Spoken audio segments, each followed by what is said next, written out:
എറണാകുളം ജില്ലയിലെ വടുതലയിൽ ദമ്പതിമാരെ മണ്ണെണ്ണയൊഴിച്ച് തീ കൊളുത്തിയ അയൽവാസി തൂങ്ങി മരിച്ചു. ഈ ദാരുണ സംഭവം വെള്ളിയാഴ്ച രാത്രിയിലാണ് നടന്നത്. തിരക്കേറിയ റോഡിൽ സ്കൂട്ടറിൽ തിരിച്ചു വരികയായിരുന്ന ക്രിസ്റ്റഫറും ഭാര്യ മറിയയും മണ്ണെണ്ണയൊഴിച്ച് ഒരാൾ തീ കൊളുത്തുകയായിരുന്നു. അയൽവാസിയായ വില്യംസ് എന്നയാളാണ് ആക്രമണം നടത്തിയത്. ആക്രമണത്തിൽ ക്രിസ്റ്റഫർക്ക് ഗുരുതര പൊള്ളലേറ്റിട്ടുണ്ട്.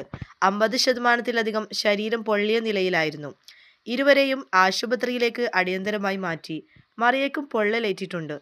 ആക്രമണത്തിന് ശേഷം പ്രതിയായ വില്യംസ് സ്വന്തം വീട്ടിൽ പോയി തൂങ്ങി മരിക്കുകയായിരുന്നു. അയാളുടെ മൃതദേഹം പോലീസ് കണ്ടെത്തുകയും പോസ്റ്റ്മോർട്ടത്തിനായി ആശുപത്രിയിലേക്ക് മാറ്റുകയും ചെയ്തു. പ്രാഥമികമായി ലഭിച്ച വിവരങ്ങൾ പ്രകാരം ഇരയും പ്രതിയും തമ്മിൽ മുൻപ് കുറെ തർക്കങ്ങൾ ഉണ്ടായിരുന്നുവെന്നാണ് വിവരം. വീട്ടിൽ സ്ഥാപിച്ച CCTV ക്യാമറയും നഗരത്തിലെ പാർക്കിംഗ് പ്രശ്നങ്ങളും തർക്കങ്ങൾക്ക് ഇടയാക്കിയിട്ടുണ്ട്. പ്രതിയുടെ മാനസികാവസ്ഥയും അന്വേഷണ വിധേയമാണ്. സംഭവവുമായി ബന്ധപ്പെട്ട് എറണാകുളം ടൗൺ നോർത്ത് പോലീസ് കേസെടുത്തു. പ്രദേശത്തെ CCTV ദൃശ്യങ്ങളും സാക്ഷികളുടെ മൊഴികളും പോലീസ് പരിശോധിച്ചു വരികയാണ്. സംഭവത്തെക്കുറിച്ച് കൂടുതൽ വിവരങ്ങൾ ലഭിക്കുന്നതിനായി അന്വേഷണം പുരോഗമിക്കുകയാണ്.